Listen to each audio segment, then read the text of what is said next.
Dear friends, good evening. Vanakkam to everyone in Tamil Nadu, through all of you in the media, as well as, of course, my friends the delegates. I had thought we would meet them first, but since you are all here, we will speak to you, and then any delegates who wish to have a private word, we can talk afterwards. I am here in Chennai as part of my electoral campaign to seek the support of Congress Party delegates for the election that will take place on the 17th of October to the presidency of the Indian National Congress. I first of all want to congratulate the Congress President, Srimati Sonia Gandhi, and the Congress Working Committee for having had the imagination to announce an election for this position. And all of us congressmen are proud that we are the only party in India, the only political party, to conduct such a democratic exercise in order to elect our leadership. I also want to congratulate and thank the many Congress workers who have come to greet me at the airport, to accompany me, to garland the statue of Rajiv Gandhi, the man who built the bridge, India's bridge to the 21st century, and then came with me to the memorial for the great Kamaraja, who did so much to transform Tamil Nadu after independence, or Madras state as it was then called, when he brought in major measures of rural development, electrification, education, and the midday meal scheme, all of which were then adapted and developed by subsequent chief ministers and have become hallmarks of Tamil Nadu's great success as a state that is truly one of the most developed states in India. I want to say that having done that, I went to a very different audience, and that was Iit Madras, where I had the great pleasure of an auditorium full of over 1,000 students and faculty, and a lively exchange, including on the question of whether IIT students should enter politics. And I told them, yes, they should, because we need all kinds of people and educated, of different kinds of educational backgrounds in politics as well. And from there, I have come to see you all, principally, of course, to reach out to the delegates who are present here. But because the notice is very short and the entire campaign is over in another 10 days, I'm also hoping to reach them through all of you, through the media. And the message to them is very simple. I'm here to fight for a strong Congress party that can take on, that can face the formidable machine of the BJP in 2024. We all know that the Congress party has been through a tough time in recent years. We lost the elections of 2014 and 2019.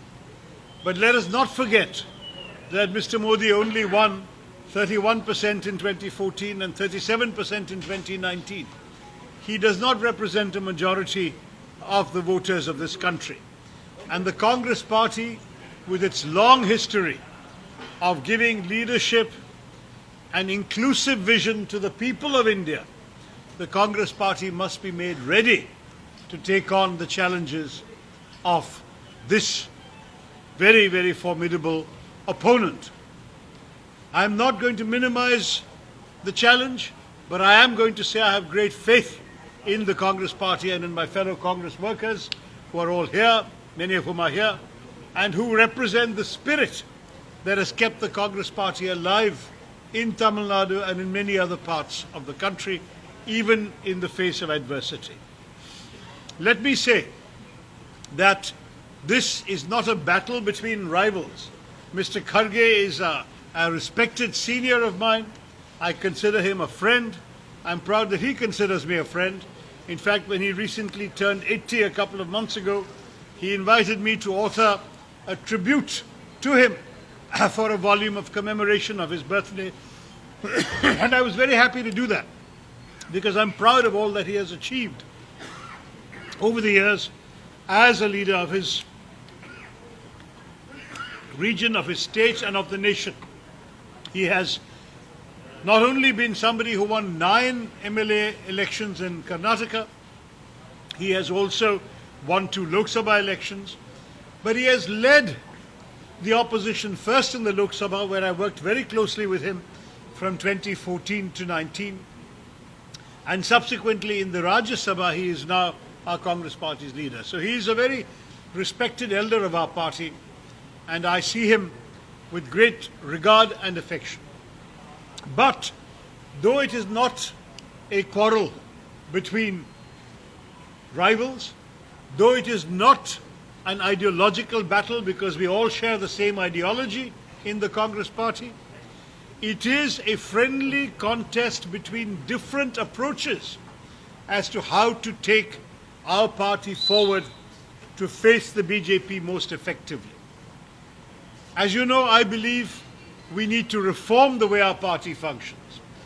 My message to my voters and to everyone else who works for the Congress Party is contained in this manifesto, copies of which are available, and more copies will be made available. It's also available on the internet.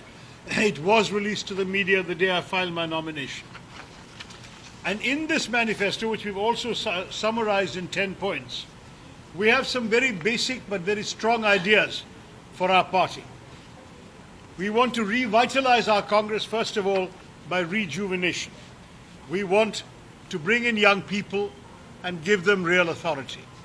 But at the same time, we must give greater respect to our hard-working and long-serving workers, karyakartas as we call them, who are serving the Congress without enough acknowledgement and reward. So we need to honor those who are working now, and we need to bring in more people to join them and help them.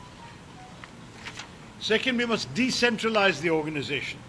The message of the Congress Party must be that we are strong at the lower levels, that at the levels of the grassroots of our party, the booth, the mandala, the block, the jilla, that there too people have authority, that with their appointments they are able to make decisions, that they are not in a position where all decisions are made in Delhi and conveyed down to them at the bottom level. That change is very important to empower the party workers who are the lifeblood of the Congress Party. Third, I have talked about the importance of reimagining the role of Aicc headquarters. We must try and give different functions. I don't believe, for example, that PCC presidents should have a general secretary for a state sitting on top of their heads. I think the general secretaries can do very useful work on a nationwide basis. I think PCC chiefs, once appointed, should be trusted to fulfill their mandate effectively, and what is more, they should be given a free hand to run the party effectively. Similarly, we must have term limits. Nobody should serve indefinitely in any job. In my own state, I know there are cases of Mandalam presidents who have been Mandalam presidents for 28 years. That is unfair to them, and it is unfair to others who would like to serve. So we need to change that. We want to reiterate the core convictions of the party. We are the party of inclusive India. We are the party that believes strongly that it doesn't matter what your caste is, what your religion is, what your language is, what your region is.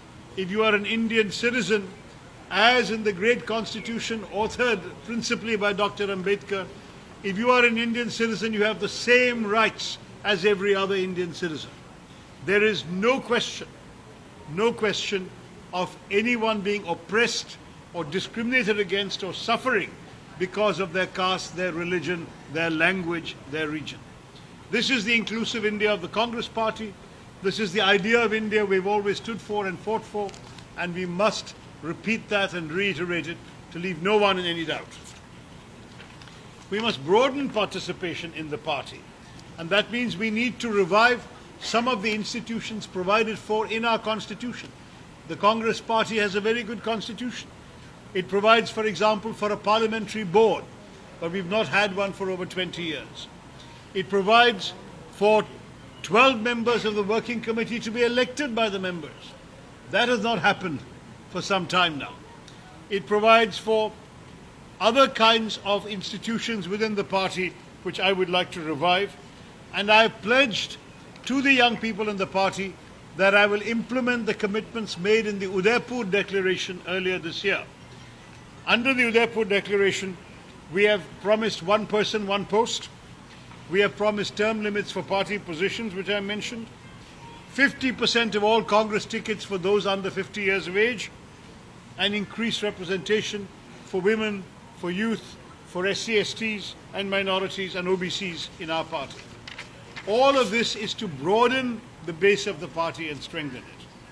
We want to reinvigorate election management, make it more professional, and we want to name our candidates at least 3 months before the election and not at the last minute as has been our practice. We want an increased focus on youth because youth are actually the owners of this country.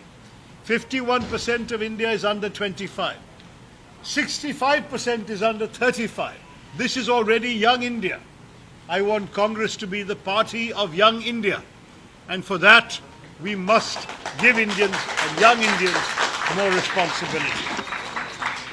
So that is a very crucial role NSUI, Youth Congress and others will play. We want to have a bigger role for women. And that is something very important. In the organization that I founded and led for the last 5 years in the Congress, the All India Professionals Congress, we have a rule that in every chapter and every state, whether it is a president, a vice president, a secretary, the three positions, one of the three must be a woman, compulsory. It can be more than one, but if there is not one, then we don't approve the chapter. We don't approve the state leadership. We must have active representation for women. We want to have more outreach to industry and professionals. We need to involve them in the work of the party. IT professionals, for example, very important that they feel they have a stake in our party and we look after them. But also other kinds of professionals. For example, when the demonetization came and then GST was implemented so badly, what was the impact on the textile industry in Tamil Nadu? Our professional congress did a study, talked to workers, talked to managers, and did a paper which made a big impact on studying the impact of demonetization and GST on textile industry in Tirupur. There was an example of how we show as Congress that we care for every industry and every profession. And finally, the 10th point is to return to the ethos of politics as social work. What do I mean by that? A party is not only a machine to fight elections every 5 years. A party must live amongst the people. Our party workers must help and serve the people. And I can tell you I've seen it happening successfully in my state, where you will find very often that, for example, some poor old lady, maybe she's not well, maybe she's illiterate, she doesn't know how to fill in an application form for a BPL card or a ration certificate, the Congress worker will go and help her. Somebody else, their home is broken in by a gunda, but the local police will not take a complaint because the gunda is connected to the ruling party. The Congress worker will go there, give us some help, call people like the MP, in this case me, and say, can you go above the level of the local station, talk to the police commissioner to make sure action is taken against this fellow because he's harassing people in this area. That kind of thing is what I mean by politics as social work. We have to be connected to our society. We have to show once again that we are with the people, we care for the people, we work with the people. That, again, is an indispensable thing in the Congress, and we will, in fact, train our workers through extensive training programs to remember all these elements that I have mentioned to you. I want to say that popular connect with people is fundamental, and it's being illustrated today by the amazingly successful Bharat Jodo Yatra undertaken by Rahul Gandhi. I have marched with him. I was with him in Kanyakumari when he started. I have marched with him in Kerala for 3 days, and I can tell you the enthusiasm, the support that people have shown is amazing. 6:30, 7 o'clock in the morning, people are coming and they are hailing Rahulji. They want to see him. They want to applaud him. They want to support the Congress party. We want to show we are with the people, as I said, in every way. And the Bharat Jodo Yatra illustrates our commitment to do that. Broadly speaking, this is the message. Revive the party, re-energize the party, empower the workers, decentralize authority, be in touch with the people. With this, I believe we will be a fighting fit political machine to take on the BJP, take on Mr. Modi in the elections of 2024.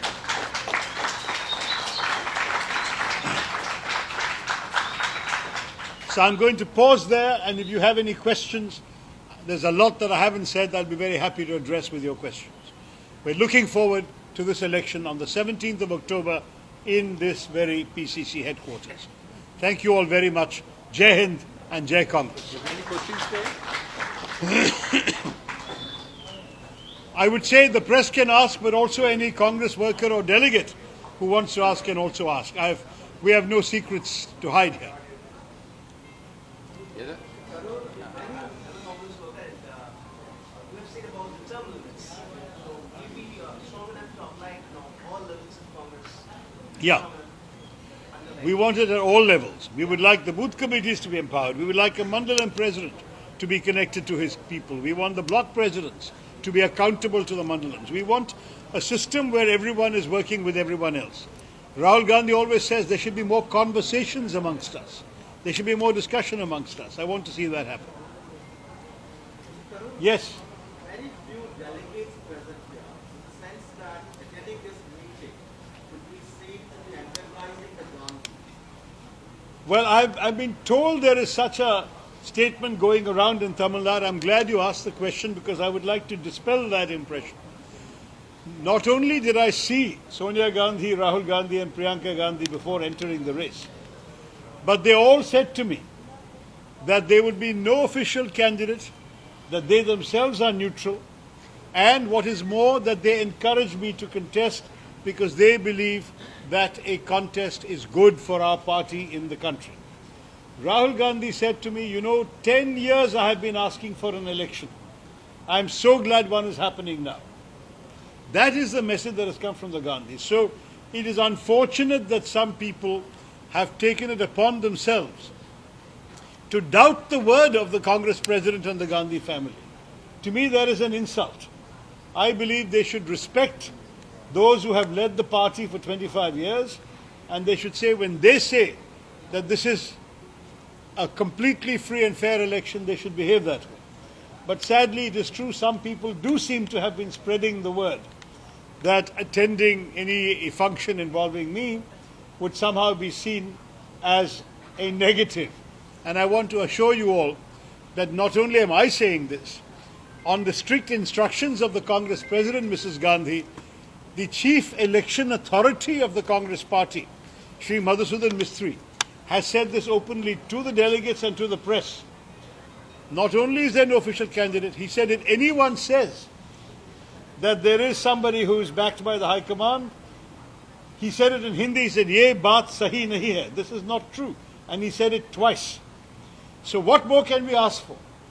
What is more, Mr. Mistry has also made it clear that to ensure that the election is free and fair, that he is going to ensure a totally secret ballot.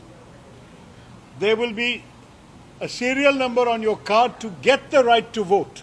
But when you vote, there will be no serial number on the ballot paper. It's a secret ballot. When you put the ballot into the ballot box, at the end of the voting day, in front of the election agents of all the candidates, of both the candidates, the box will be sealed. And the seal will bear the signature of Mr. Mistry, nobody else. That sealed box will be taken to Delhi. All the boxes will be opened in the presence of the candidates and of the election agents. And all the votes will be mixed together before the counting starts. So no one can say so many people from Tamil Nadu voted for so and that is good or bad. So many people from some small state where there are only 50 votes voted, so the PCC chief must have helped. Whatever it may, nothing can be said like that because no one will know who voted for whom. So with that, we expect a truly free and fair election. And I do know that some people have given a misleading impression. So I am told, and I've been told not once but many times, that some senior office bearers have misbehaved in this way. I would say it is unfortunate. I would say they should know better, that they have actually misbehaved in misrepresenting the declared position of the Congress President and the Gandhi family. And I believe that is most unfortunate, but as far as I'm concerned, I believe Sonia Gandhi, I believe Rahul Gandhi, I believe Priyanka Gandhi, and I believe Madhusudan Misru. And I'm going ahead. One more question. I'll come to you next. Let me finish. There was a time when the Congress ruled Tamil Nadu, and now for several decades, the Congress is being called the eternal right name.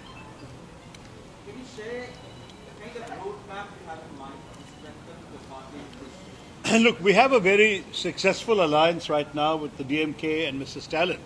And I don't want this election to be any excuse for jeopardizing any of the current arrangements. Let us continue to do our work. I have, in fact, as a Congress ally, called on Mr. Stalin during my last visit to Chennai. We have good relations with the DMK government. My party colleagues all maintain cordial relations, so let us not go there. The Congress party has done well in elections in Tamil Nadu. I think we won 8 Lok Sabha seats out of 10 we contested, or is it 9? Yes, 9. We contested 9, 10th in Puducherry, and we won 8. So that shows you the Congress party is a good ally and also a popular ally. And I'm very proud that many of my parliamentary colleagues from Tamil Nadu have been very effective in the Lok Sabha. And I do want to see more representation by the Congress, but that also depends on good relationships with our ally, the DMK. And I'm not saying anything. The present arrangements are working well. They should continue. Yes. Mr. Tharoor, you said. Sorry, this gentleman asked first. I'll come to you next. Yeah. I had one question. Before that, I wanted to say I'm a fan here. And Thank you. This is actually the second time I'm seeing you in real life. First time was in 2010 when I was in 10th standard. You came to Kuwait for my school's anniversary. So I saw your tweet and I thought, okay, it's a good opportunity. Pleasure. And I'm from Kerala and I work here and I live here. And I'm a voter here, so I'd like to support individuals as yourself. I'm not very well versed with Indian politics, but there are like 2 policies that I care a lot about. And I just want to know your positions on them. One is ranked choice voting, and the second one is universal basic income. Universal? Basic income. Income, yeah. So, your opinion, sir? So ranked choice voting is what the Congress party uses for the presidential election. Had the third candidate not been disqualified, as you know, there were 3 candidates who filed nominations, and the third one, his papers were not found to be in order. Otherwise, had he also been in order, then the voters would have been asked to write number 1 and number 2 against the 3 candidates' names. So it would have been ranked choice voting. So the Congress party has supported that for its own elections. When it comes to national elections, this would require a consensus with other parties and a proposal by the Election Commission. So we have not got there yet. At the moment, the parties who are in power tend to like the system that brought them to power. So I don't think we are likely to see a change in the system yet, but it's certainly an idea that could be discussed, particularly as Indians have become more and more literate and numerate. The ability to write a number against a name is surely available to the vast, overwhelming majority of the electorate. It is certainly worth considering. Thank you for the suggestion. On the second one, universal basic income is an idea that the Congress party has studied. We believe that our poor should not be abandoned, should not be left without resources, and that is why in the 2019 election, Rahul Gandhi and the Congress party came up with the idea of the Nyai Scheme, which is the idea of a basic income, not entirely universal, but for those below the poverty line. Because as a budgetary matter, we did not believe it would be possible at this stage with such a large country and a fairly modest tax base to provide an income even to Mr. Ambani and Mr. Adani. We would have to have a universal basic income for the poor. So roughly up to 20% of the families in this country would have received under the Nyai Scheme a basic subsistence amount which was being calculated by the Congress party at that time. I won't mention numbers because numbers can change with time. But the concept of a basic income for the poor has been endorsed by the Congress party and we call it Nyai, Nutan Antim Yojana. What about Abhijit Banerjee's idea? He got the Abhijit Banerjee. Nobel Prize for Economics. Abhijit Banerjee's where everyone gets, I believe it's 660 rupees per month. In a developed country, that would be more feasible because the government would have that much of money. But even so far in every developed country, they haven't gone that far. So I'm just saying the idea is excellent. We should create ideally a society where no one is in want, no one should ever starve or suffer, no one should have to worry about medical treatment. There should be a fair society. That's our dream. But, beg your pardon? Bureaucracy, who decides who deserves what? Like if universities become a step for everyone, everyone gets it. And economists have already brought up these ideas. Right? So why are we now thinking is it feasible or not? He got the Nobel Prize for economics for it, but our news media was saying that I see. he voted I would love to pursue this conversation with you further. I've given you the answer I can, and there are journalists whose job it is to ask. Thank you very much. Yeah. Mr. Tharoor, you say that the Congress presidential election is a healthy competition, but it looks bitter on ground. There are no senior leaders from TNCC who have come to receive you. There's at least one general secretary sitting next to me. There are a few people who have come here, but does that disturb you? The kind of attitude that is shown towards you? 3 general secretaries are sitting here. Yeah. So I said at least one because I wasn't sure. The TNCC president is unable. No, I had spoken to the TNCC president, and it is with his blessing that this facility has been made available. There has been a directive given by the Aicc under which all candidates are to be given the same treatment and the same facilities. So all I can assume is that there was no convenience. I must admit the notice has been short from our side because we wanted to cover as many places as possible. We started immediately the day after the nomination. In fact, when the news came that the scrutiny is over and our forms have been accepted, I was already landing in Nagpur to start the campaign. So we have given everyone very little notice. For me, the message applies to all, leaders as well as workers, ordinary delegates as well as general secretaries, as well as MPs and MLAs. And don't forget that in the Congress election, each person's vote is worth the same. Whether a general secretary votes or a new delegate who's a humble party worker, it is worth the same one vote. If the president votes or the president doesn't vote, it's one vote at stake. So I appeal to everybody equally. Secondly, because of some of this messaging that the other journalist asked about, it is possible that some people have been reluctant to come forward openly under the mistaken impression that this would have negative consequences for them in the party.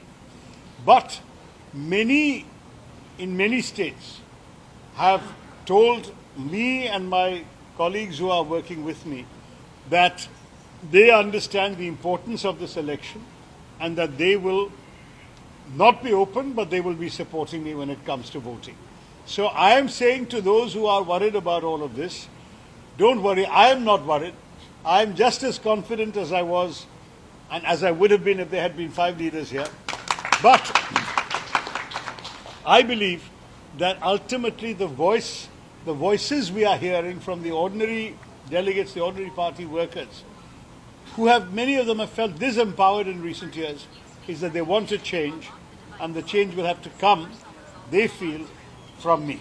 And I'm very happy to represent that change.